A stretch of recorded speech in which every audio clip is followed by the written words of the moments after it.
বগুড়াতে ৩টা নদী আছে, করতোয়া, পদ্মা, যমুনা এবং নাগর, ৪টা নদী বলা যায়। তবে তার মধ্যে বিশেষ করে করতোয়া নদীটা কিন্তু আমাদের করতোয়া নদীকে ঘিরেই কিন্তু আমাদের বগুড়া শহর গড়ে উঠেছে। আর এই নদীর পাশেই কিন্তু সুন্দর একটা মহিলা কলেজ। আর এই মহিলা কলেজ কিন্তু একেবারেই আগে টিনের ছিল, তখন এদিকে যে অনেক কিছু ময়লা ছিল, মানুষ এদিক দিয়ে যেতে ভয় পেত। কিন্তু এখন এতটা সুন্দর, এতটা পরিষ্কার, ডিসির সাথে ডিসি অফিসে যাওয়ার জন্য খুবই সুন্দর একটা রাস্তা করে দিয়েছে। এবং যারা স্বল্প আয়ের মানুষ তারা কিন্তু এই দিকে যাতায়াত করতে পারে, এবং ওখানে জেলখানা ব্রিজও আছে। এবং যারা স্কুল ছাত্রী এবং যারা স্বল্প আয় করেন এবং গাড়ি ভাড়া নিয়ে চিন্তা করেন, তারা কিন্তু এই পথে সুন্দর মতো হেঁটে শহরে যেতে পারেন। শহরের মানুষ অনেক ক্লান্ত, অনেক ভারাক্রান্ত, কারণ অনেক তাপদাহ চলে, তখন দেখা যায় সন্ধ্যার পরে এখানে প্রচুর মানুষ এসে তারা একটু জিরায়। আর এই নদীটা কিন্তু এক পাশে দেখলে হবে না, এই পাশে মালতীনগরের এই সাইডটা কিন্তু দিয়ে মালতীনগর যাওয়া যেতে পারে। আর এই সাইডটাও কিন্তু খুবই সুন্দর, ঘাস আছে।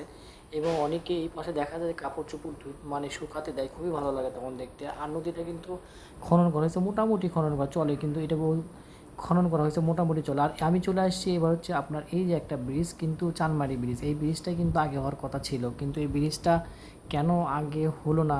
কিন্তু বউবাজার এসপি ব্রিজের আগেই কিন্তু এই ব্রিজের কাজ চলমান ছিল, কিন্তু এটা করতে করতে কেন যেন থেমে গেল। আর এই ব্রিজটা একেবারেই মানে অব্যবহৃত, মানে এটা দেখেন কত দৈর্ঘ্য, এখানে দেখেন কত হাইটে, কত এই দিকে যাতায়াতের জন্য খুবই সমস্যা।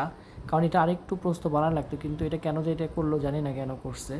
তবে এই দিক দিয়ে কিন্তু এই ব্রিজটা হওয়ার কথা আগে ছিল, কিন্তু কোনো কারণে হয়নি। যারা জানেন অবশ্যই কমেন্টে জানাবেন। এটা হওয়ার কথা ছিল আগে, এক সময় মালতীনগর নাটাইপাড়া প্রচুর মারামারি হয়তো বা সেই জন্যই হয়নি। আর নদীর পাশে জমি কিন্তু আগে মানুষ কিনতেও চায়নি।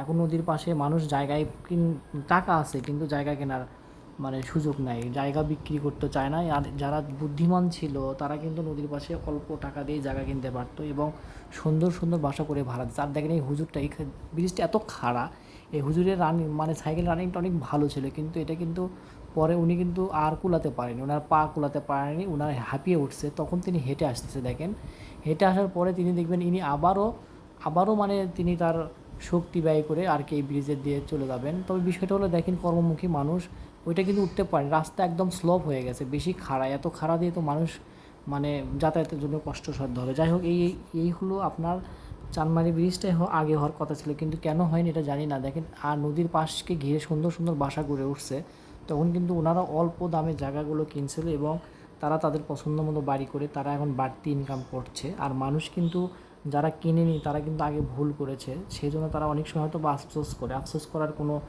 মানে আফসোস করেও আর কোনো লাভ হবে না। তো যাই হোক, আমি এই রোদে পুড়ে ভিডিওটা করতেছি, যদি আপনাদের সামান্য কোনো উপকারে আসে বা একটু ভালো লাগে, অবশ্যই আপনাদের কাছ থেকে কিছু আশা করি। আশাটা আমি নাই বললাম মুখে, যাই হোক আপনারা তো অবশ্যই বুঝতে পারছেন।